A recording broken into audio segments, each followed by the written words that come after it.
Ama namin Diyos na dakila't makapangyarihan sa lahat, Ama, salamat po sa buhay na naman ng mga sa amin dahil kami na naman ay iyong pinadala dito upang ikay aming purihin at sampahin ang itin at sa mga salita mong ibabahagi ng iyong anak Ama na may pagpalain mo siya, gawin mo siyang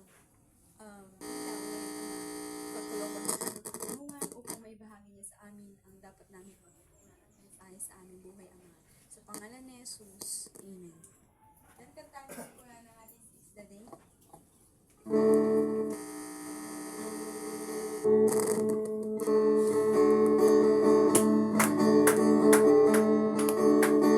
This is the day that the Lord has made. I will rejoice and be glad in it. This is the day that the Lord has made. I will rejoice and be glad in it.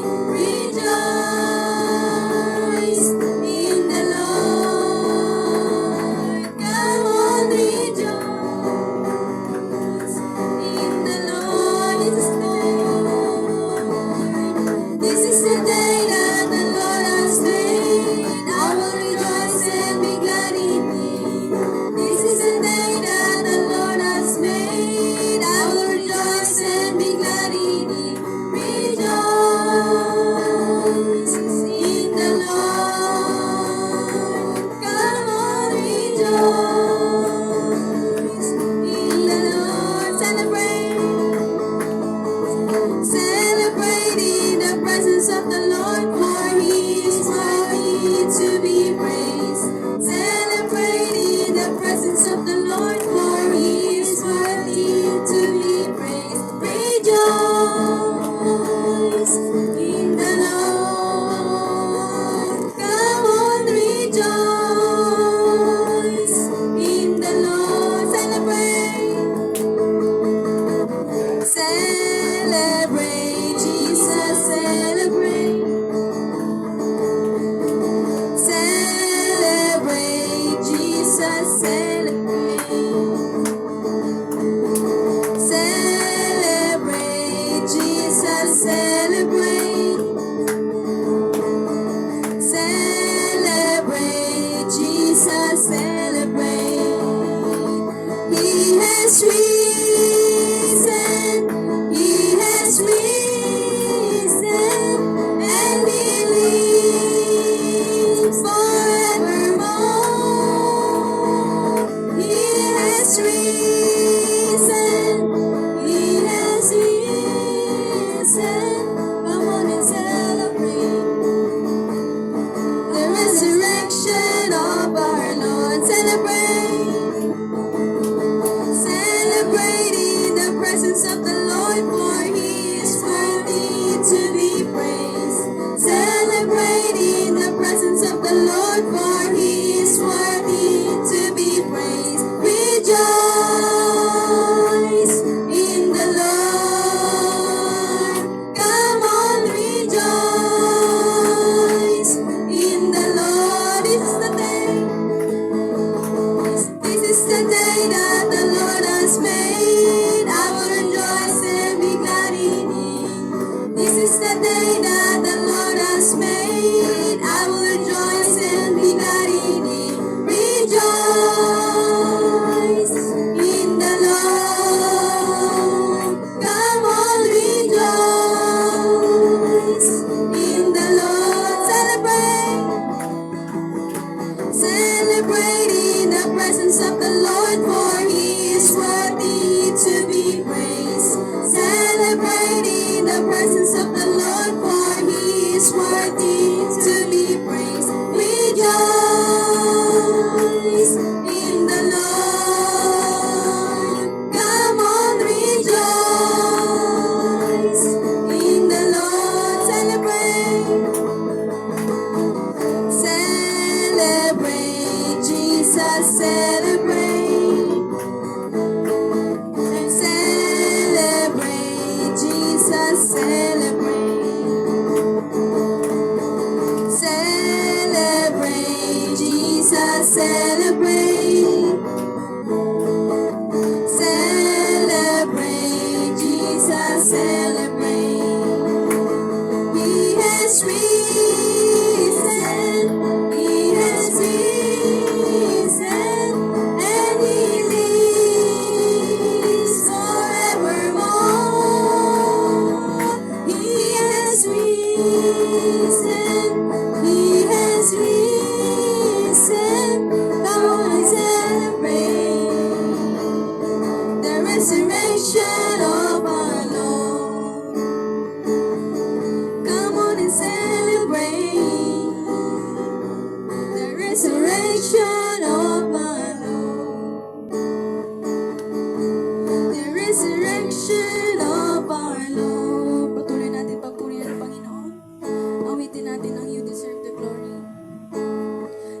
deserve the glory and the honor.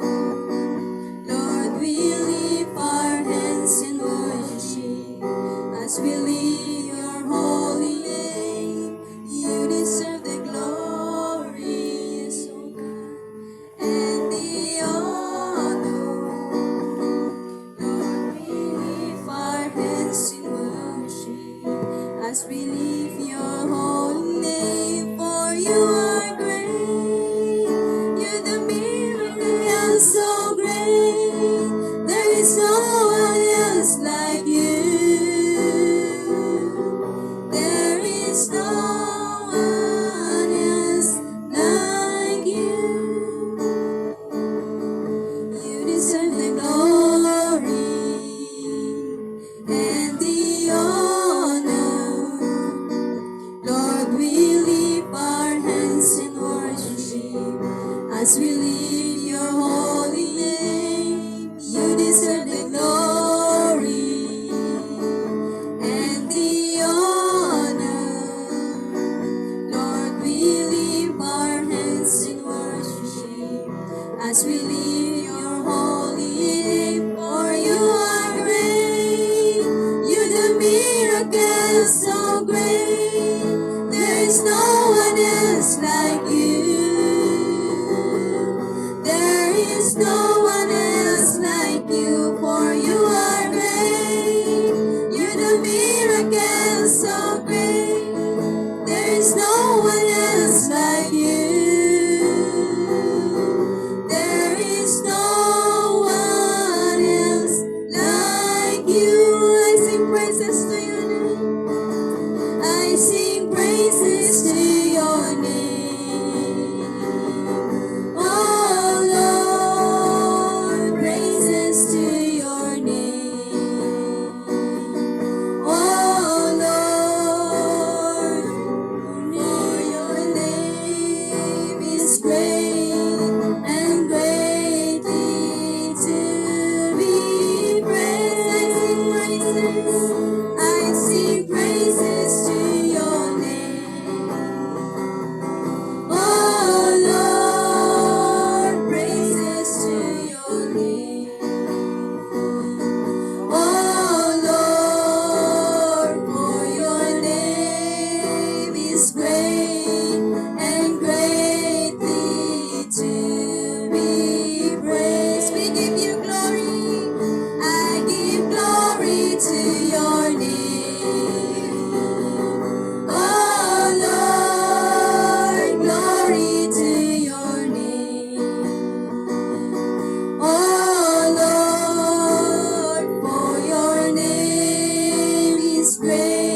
Hallelujah, Jesus. Hallelujah. Amen, amen.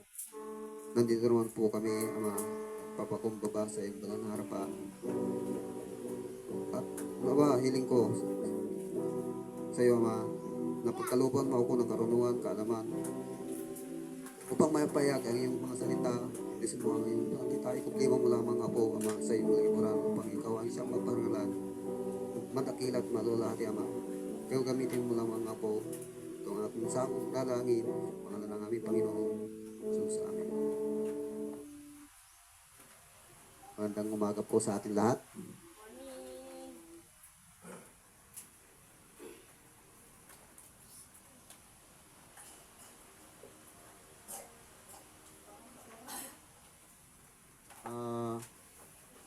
Ang ating pag-aralan ngayon ay ano ba?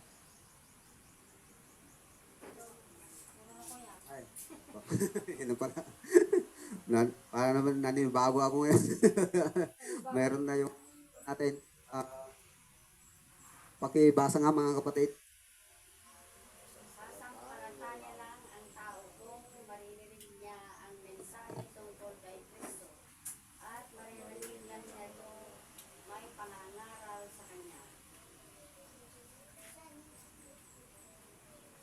Amen. So, ang pamagat ng ating pag-aaral ngayon ay pananampalataya ay lumago sa pakikinig. Yun po. Amen po ba? Kami mga kapatid, sa loob ng aming sa ating pagdidibusyon, halos lahat naman tayo, lalong-lalo na sa amin, sa atin, sa Kawikaan at sa Roma, doon talagang tagos sa puso yung mga pinag-aaralan namin. Pag kahaba-haba, kahaba-haba talaga, kahaba-haba, pero pasalamat tayo sa Panginoon kasi yun ang ginagamit niya na gumagabay sa atin pang araw-araw na buhay, paglilinayan natin kung ano yung mga salita niya na talaga tupo na kanyang salita ay gabay natin sa ating pang araw-araw na buhay upang mapalayo tayo sa kasamaan. Amen po ba? So, bago ako patuloy, magpapatuloy po ako kasi kahapon. Tataas ko ang yung Panginoon kasi doon sa aming trabaho, may nung tatlo kami anak po sa kayong kasama ko, nung iasinta namin yung sasakyan, tapos yung maglalagay ka na kami ng rocker arms, yung mga pustrad, hindi namin namalayan talaga na may nahulog doon sa ilalim ng makina. Yun na yung final na halos pagkatapos nun, pwede nang, kung tutusin, wala nang halos urutan, takip na lang yung susunod dun eh. So, alam niyo mga kapatid, medyo talaga sa physical na katawan, sa ating sariling pag-iisip, nangihinayang tayo, yun po ba? Kasi isipin natin, parang babalik tayo sa dati magbaback job, ganon, magbabaklas. Pero, pasalamat ako sa Panginoon kasi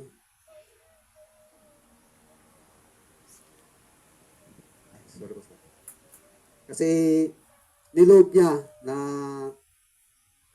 mayroon akong nakita doon sa noon, sa Shopee at saka na mayroon nabibili na yung magnetic metal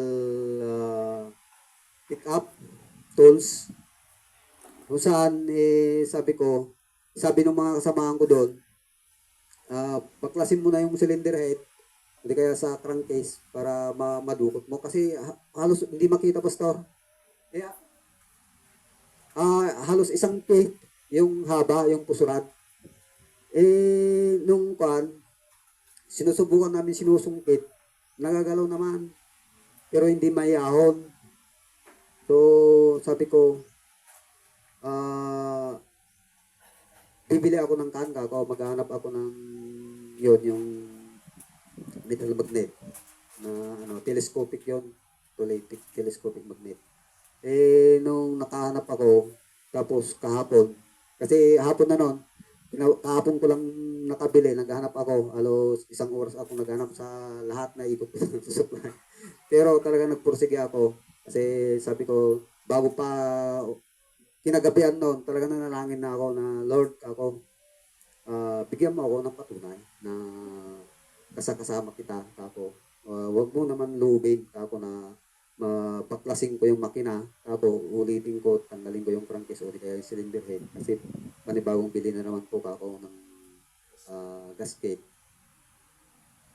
Kaya, ang pananampalataya ko na sa'yo ako, tiniwala ako sa'yo, gagawa ka ng paraan ako, tulungan mo lang ako, gagamitin mo lang ako. Naghanap ako kapon niloob ng Panginoon na nakahanap ako. Baga medyo may presyo, pero napakalaking bagay. So yun, sinubukan namin minagnet, sumasama, pero may binabanggaan. Ngayon, sinusubukan namin talian, hindi namin matali-talian. Halos sumuko na kami talaga actually kahapon, Pastor, kasi kahit namamagnet namin, sumasama siya, may binabanggaan, nahuhulog pa rin. Nung yun, sinubukan namin talian, ganun pa rin. Kahit anong gawin namin, nung ako umupo na ako na ako Lord, kaluban mo ba na mabaklasing ko itong sabi ko yung crankcase. Kaluban mo siya masunod naman, hindi akin ako. Yung kuya, sabi niya, subukan ko nga muna, sabi niya, last na to, sabi niya, sinuot niya, Pastor. Nung naramdaman niya na bumabangga, iniikot-ikot niya. Tapos nung hugutin niya, nako, sabi niya, yun na, doon na kami talagang dalawa na, kuya, nahuhulog na, sabi niya, hindi ko nararamdaman na sabi niya, wala na talaga, ako, baklasin na natin kung nahuhulog na sa ilalim ako. Pero nung pag-aw niya yung magnet, Pastor, pagkadakilang Panginoon, hindi niya naramdaman, pero hindi niya namalayan na sumama na pala, nung hugot niya yung magnet, masama, tuwang, napayaw, ay, kuya! So, ganun, napapasalamat, wala akong lumbay na napapasalamat sa Panginoon kasi niloob niya talaga. So, napakadakilang Panginoon kung nalaman pala tayo sa Kanya, nagtitiwala tayo, hindi niya tayo pababayaan, hindi niya tayo iiwan. Nandun lagi. Kung yung halos kung baga sa lakbayan natin, ilog na napakalawak na wala ka nang maiiwasan, doon siya magpapakita ng kanyang kadakilaan. Amen po ba? Ganun siya kadakilang nating Panginoon. So, napakalaking bagay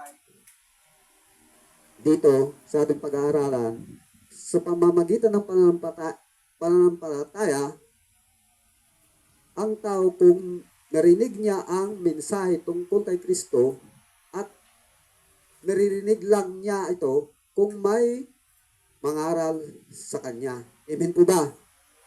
So, napakalaking bagay. Alam niyo, yung daily devotion talaga sa araw-araw, hapon, gabi.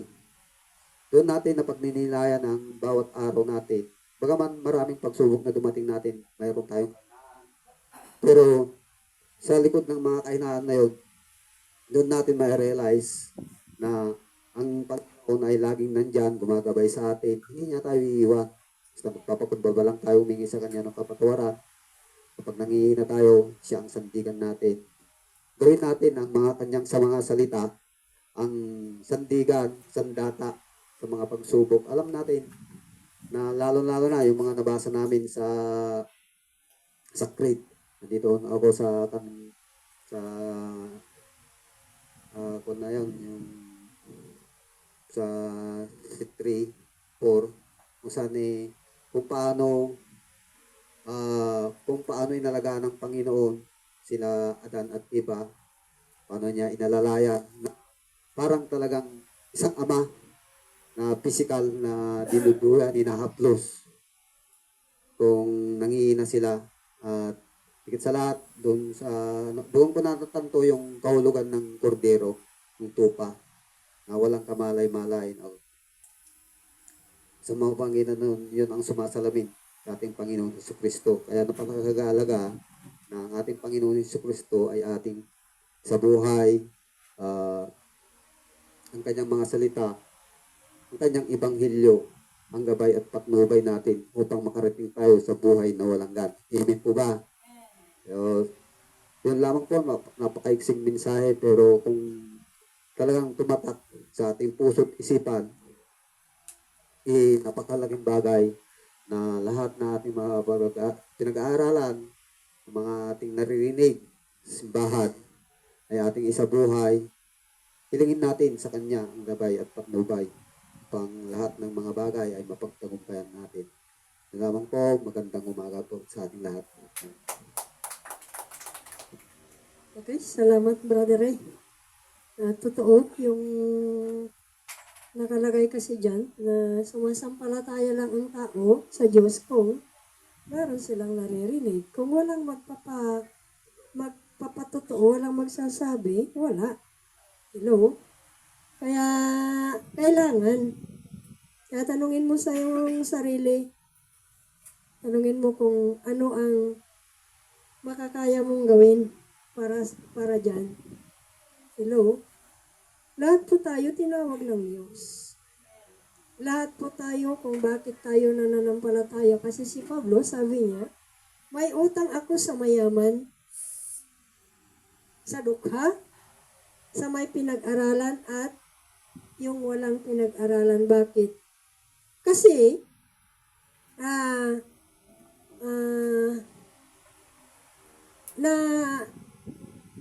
nabigbig. Tagalog na? Ha? Nabigbig ni Pablo nga nakautang.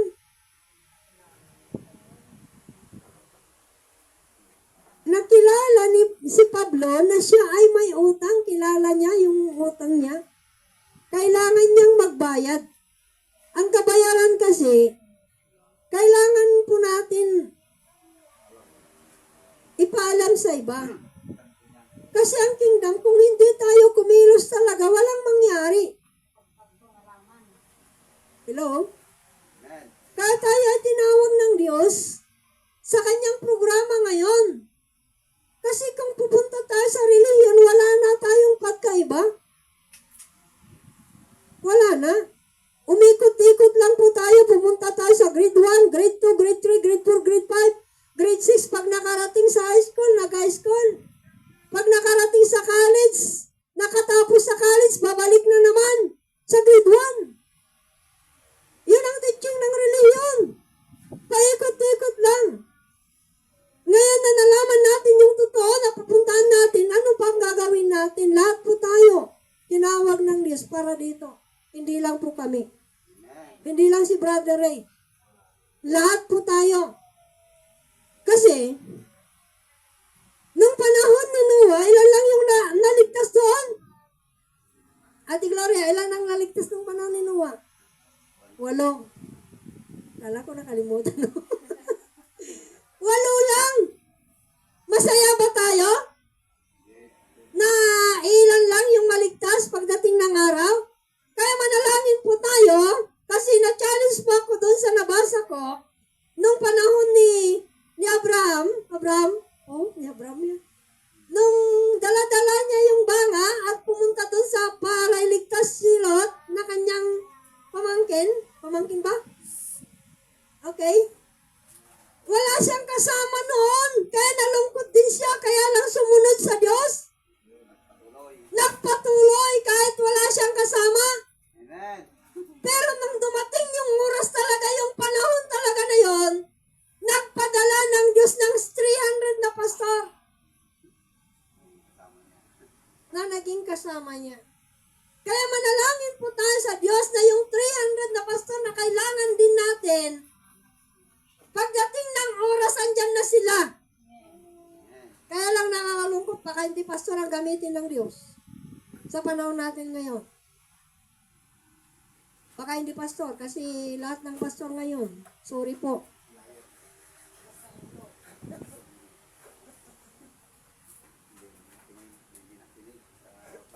Ang nakakalungkot kasi pag bumalik po tayo sa nabasa natin doon sa chapter 8. Kaya sabi ko noon, ayaw ko nang maging pastor. Kasi doon sa last, walang naligtas kahit isa. Sabi ko, ayaw ko na. Kaya nakakalungkot mga kapamilya sa kingdom. ang dala natin na mensahe ngayon, hindi na mensahe ng relihiyon. Mensahe na ngayon ng kingdom. Kung ano yung mensahe nung panahon ni Noah, yun ang mensahe natin. Kung sino yung makapasok sa arka noon, siya lang mangliligtas. Ang makapasok din sa karyan ng Diyos, yun lang ang maliligtas. Wala nang iba. Kaya kumilos na tayo, hindi lang manalangin. Kami kasi, lalong-lalo ako, mayroon akong iniintay talaga. Kasi kahit kikilos kami na mag-asawa, lalong-lalo na dito, ay medyo tagilid pa lang kami. Wala pang ebidensya na nakikita nila. Kaya ipag-pray natin na pagdating ng araw ay wala nang maging hadlang, matupad na yung nakita ni Mrs. na siya ang nagbibigay ng ayuda. Hello? Mula daw dito hanggang doon sa may irigasyon, yung mga tao. Kaya hindi kalooban ng Diyos na umalis kami dito. Dito talaga mangyayari yun. Tapos hanggang doon sa Pidmin, doon sa baba. Nagsalubungan ng tao hanggang doon. Siguro 2 pila. Kaya bakit gano'n?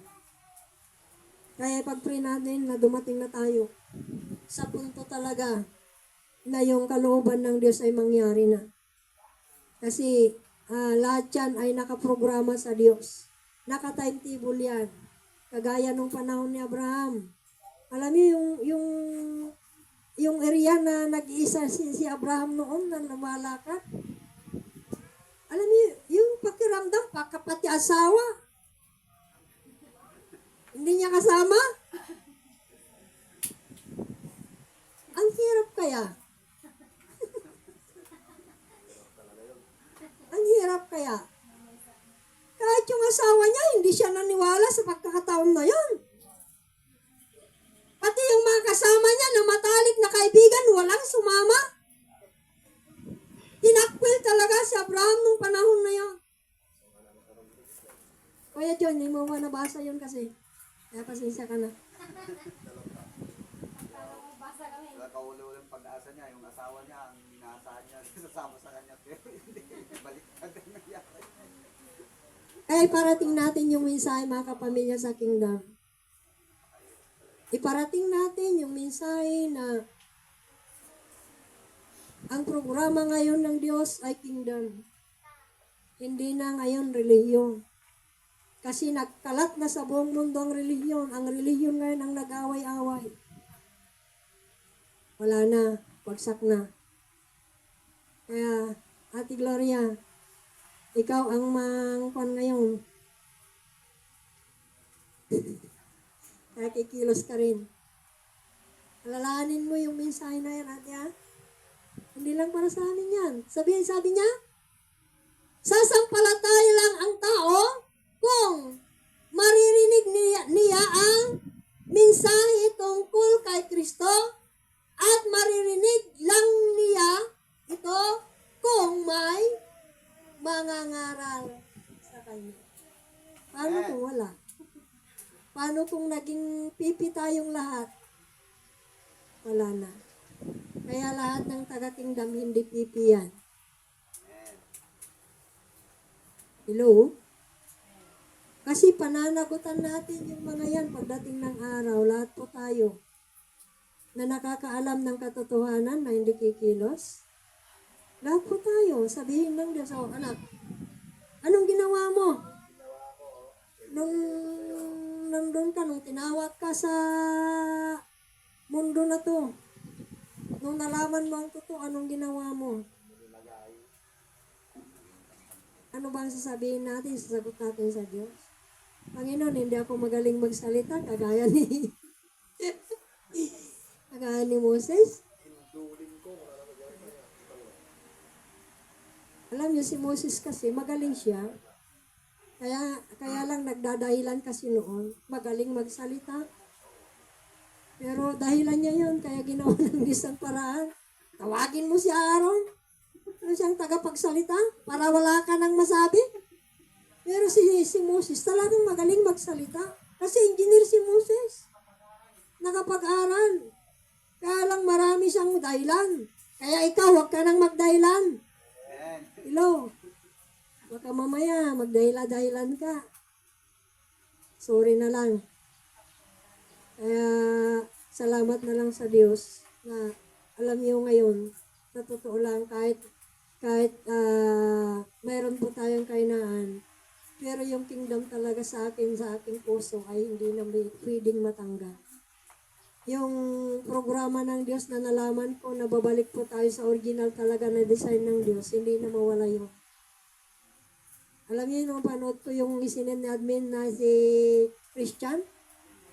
Ang hirap ko yung buhay, oh. Daming dinaanan, makarating lang sa karyaan ng langit. At yung asawa, hindi na niwala. Anak, hindi na niwala.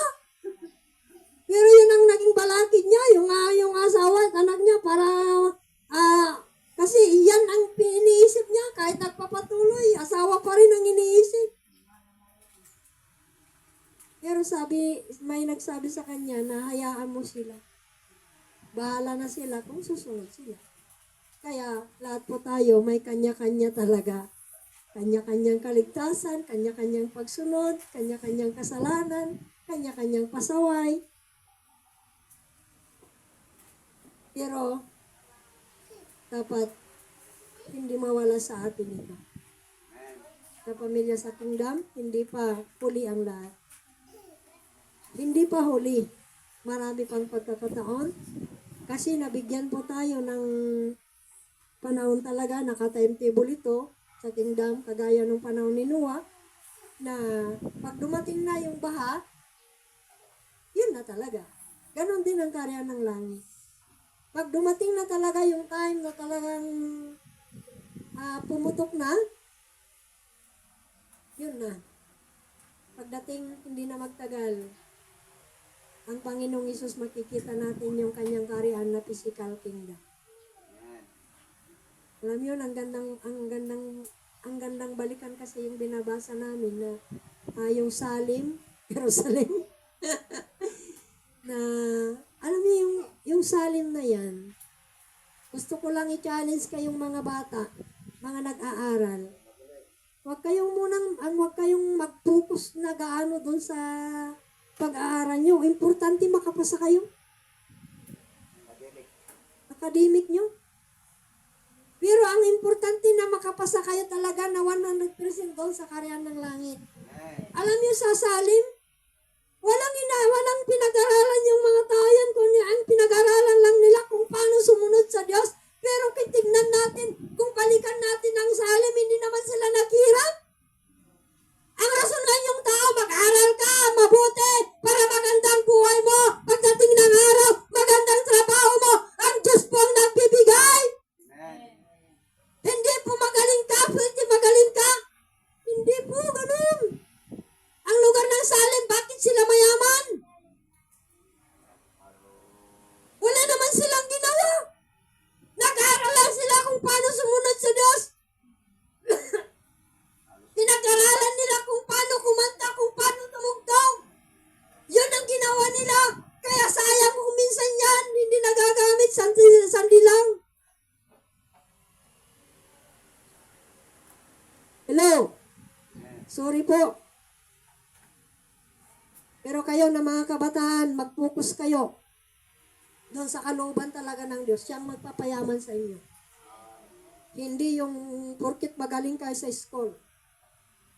Kasi basura lang yan talaga sa harapan ng Diyos. Ang pinaka talaga kung paano tayo sumunod sa Diyos. Kasi pag dumating yung physical na kingdom, hindi mo na magagamit yan. Bakit sabihin ba ng Diyos? Oh, ito ang ilalagay natin doon kasi magaling. Hindi po ganun.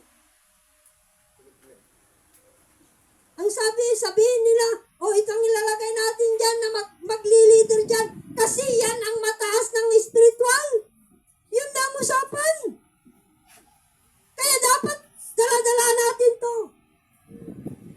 Lalong-lalo na kayo na mga estudyante. ang mensahe para sa atin lahat, hindi lang kayo, pati rin sa amin. Kaya, minsan nag-iusap ako talaga sa Diyos na pagdating ng araw na makapunta sa Visayas at Mindanao, kasi talagang ito yung iniisip ko na pag matapos na yung Luzon, Visayas, Mindanao, sa ibang bansa na. Sino ba ang gustong makapunta sa ibang bansa dahil sa karyan ng Diyos? Pumalakpak nga kung may gusto. Kasi yan ang pinakamaganda. Yung pumunta ka sa ibang lugar, nang dala mo ay mensahe ng kingdom. Mensahe ng Diyos, mensahe ng kanyang karyan, kasi babalik po talaga yung physical na kingdom. Makikita natin yung salim na kingdom. Kasi, nakalimutan ko lang na tinanong kagabi kasi may tanong ako, yung bundok ng Diyos, sabi niya doon, at saka yung hardin ng Eden, parang magkaiba eh. Doon sa paliwanag, doon sa nabasa ko, nasa tabi niya. Magkakuan sila.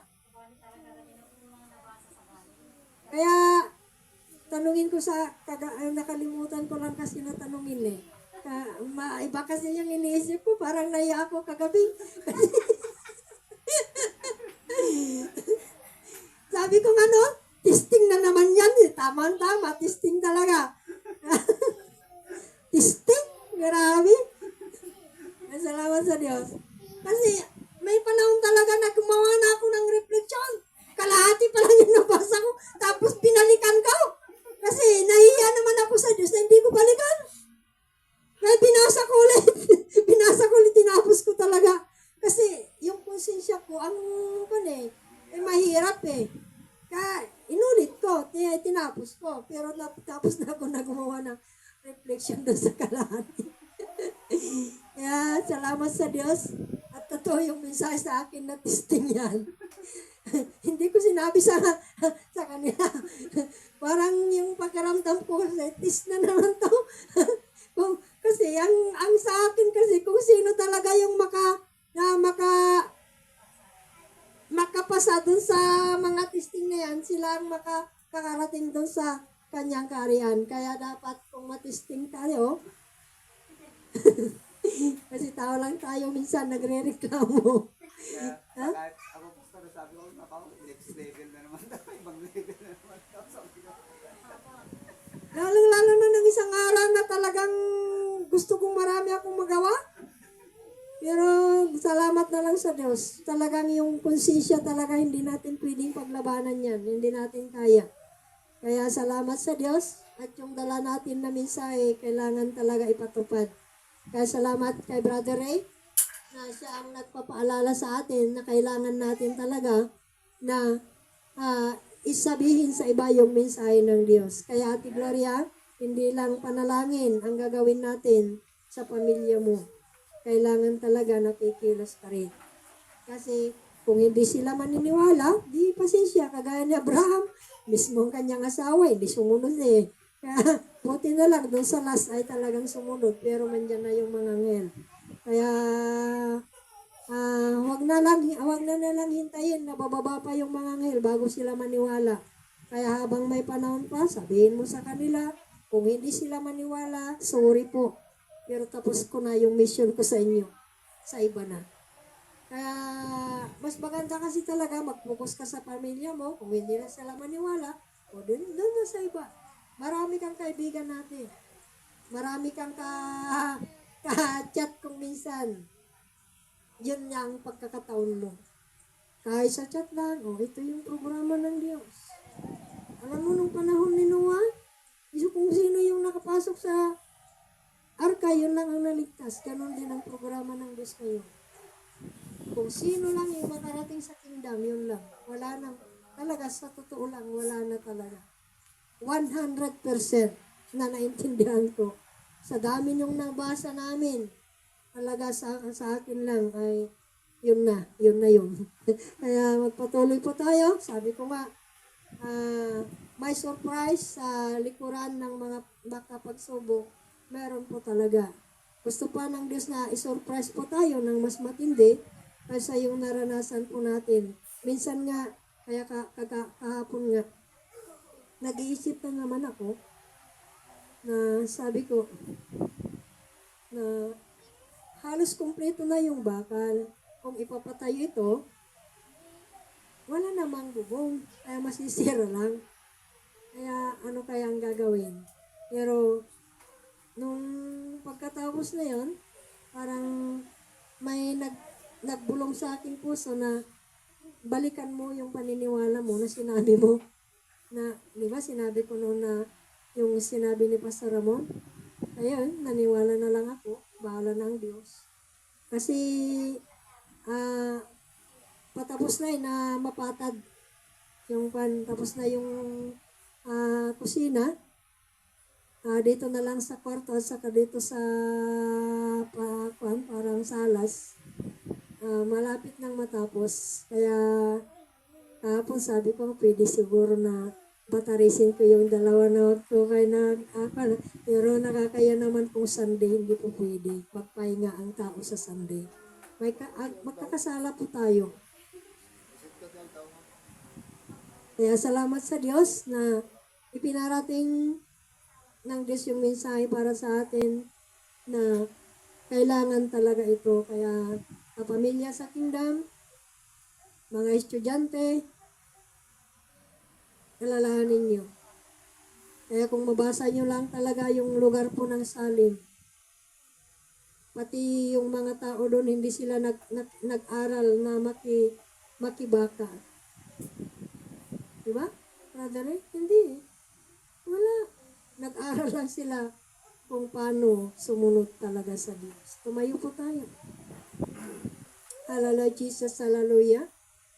Ama, salamat sa umagang ito. Salamat sa mensahe mo, Ama, sa bawat isa sa amin. Na ito ay nagpapaalala sa amin, Ama, na kailangan namin sabihin talaga yung totoo sa mga tao. Para makarating, Ama, yung mensahe mo sa bawat tainga ng tao. Kaya gamitin mo ang bawat isa sa amin. Ama, bigyan mo kami ng lakas, tapang, na magsalita, Ama, sa mga mensahe mo sa panahon namin ngayon, panahon po ng tingga. Kaya salamat, Ama, pagpalain mo ang bawat isa sa amin, patatagin mo ang aming pananampalataya at pagpapalain mo ang bawat isa sa amin mula sa pinakamatanda hanggang sa pinakabata, Ama, ay tatanggapin namin yung pagpapala na galing sa iyo, Ama. Kaya salamat, Ama, sa minsano. Ito lang ang aming panalangin sa pangalan ng Panginoong Hesus. Amen.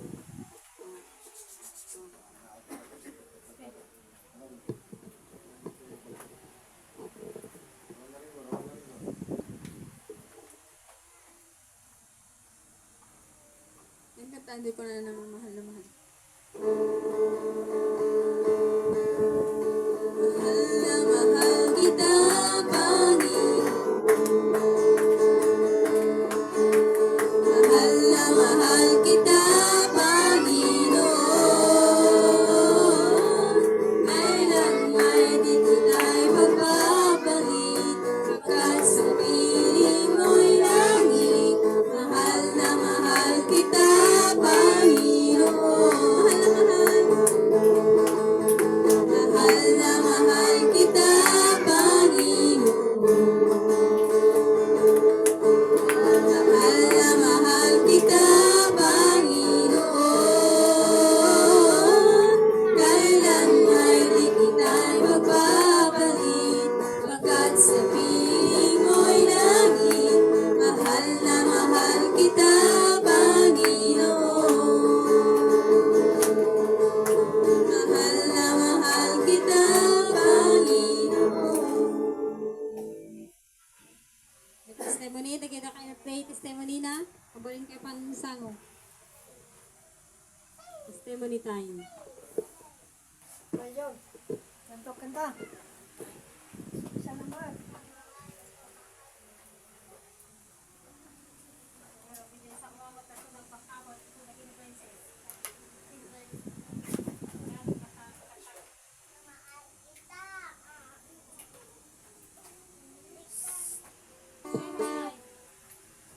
Praise the Lord. Hallelujah. Kaya't kumat matubilin Jay ko. Jay. Naikita para iti apo. Sinang kita na ako.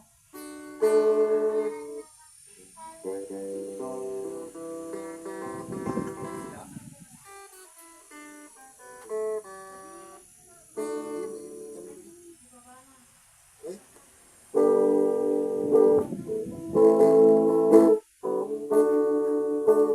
Ayan, nagpapasalamat ako sa Diyos at wala na mas kasano nga talaga kaya't kamalpas nga di trabaho kay maminsan nga kita nga mapuputan nga simple lang aragadi nga dasin man din dalog ko din di mo kung hindi kayo kaya't ko lang nga malpasin. So kapit nga di ragadi tikin manan o digit di ragadi kapot medyo nairot naipigsak diretso mo na rin dalog di kayo. So ano, kaya't kabiglaan nga na lipasin di trabaho kay hanggayang. So kaya kahit nga init-init. Wala nga magkanta, hindi sa kanta. Sila, parang kasatisfy di kinantatay nga may sa tatay nga kanta nga worship. You deserve the glory and the honor. Lord, I lift my hands to worship as we lift your holy name. You deserve the glory and the honor. Lord, I lift my hands to worship as we lift your holy name.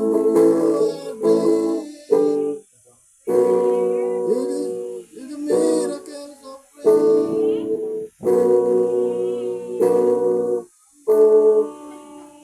You the miracles of faith. There is no one else like you. There is no one else like you. For you are great. You do miracles of faith. There is no one else like you. There is no one else like you. Dakila ka, ikaw ang Diyos ng himala. Walang ibang katulad mo, walang ibang katulad mo. Dakila ka, ikaw ang Diyos ng himala. Walang ibang katulad mo, walang ibang katulad mo. Walang ibang katulad mo. Ato'y kami hindi Dr. Eden. Time niya ato'y kamu dan sa tapan more than 500 viewers within Cookit. Wow. Ayaw niya ang Diyos. So, pwede karit sa hindi nga pagkatakanta nga mas lang ay kasjay ko yung post ko tapos dati ko angin ang ko'y tuloy na ituwin dayaw ko ba't jay maalala nga di dayaw na posisyon jay kinatop ko jay na nag-record ko ayaw talaga ito post ko tikanta at nagsaw nga magkukwartahan nyo lang di kita di ko ako nadakit wala naman akong tinanggap wala naman akong awamit di ko kasi wala na something ko lang tala ituwin basta sarili ko tan para ito ako di naalak ijay nga mensahe kasi may sugan no may saka nga munting creator dumakdak ka tanto ka maalam pero kung nakmat mga DJ mas importante niya ako Diyos so no create ka tigas jay ti purpose mo para kanya ako Diyos hanga DJ sarili so kat ako DJ hanga ko nag-video nga talaga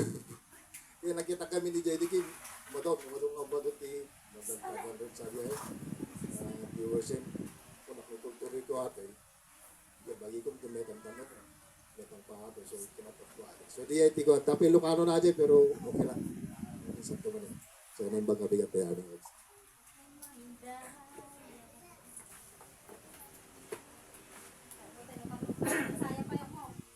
saya pa kita raman ini paling deh.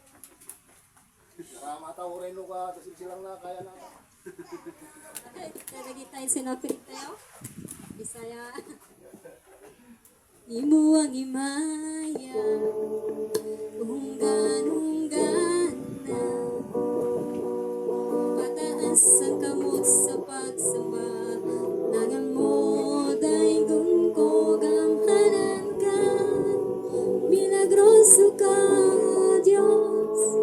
Walay sama kanimo. Walay sama kanimo.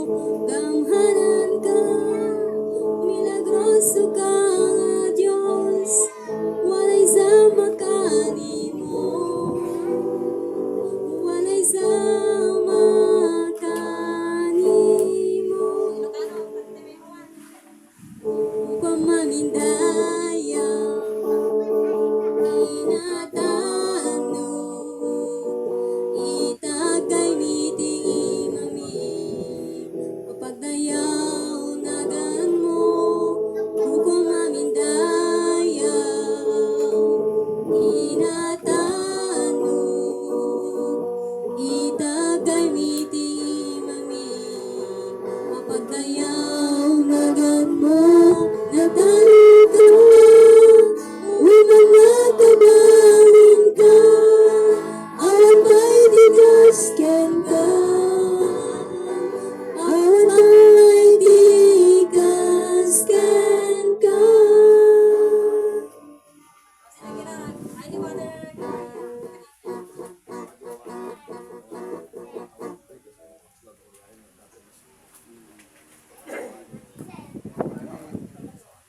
Lord, igaman kami na po Diyos na nagpas may nang ako.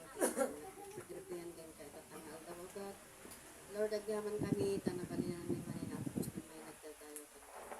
At Lord, bendisyon ang kumaapo Diyos na dati mo. Operin dito ka mabigat. Yeso kumaapo Diyos, iti mausar manin, iti aldaw din kang panagay tayo. At Lord, bendisyon ang iti bawat may sakada kami. Bendisyon ang iti trabaho sa bitin aldaw. Nang tigas tawa ako, dagto man ang tinaitipigin. At Lord, dagyan ti pagkidawat ko, tinagat ti Ama, Anak, ng Espiritu Santo. Amen.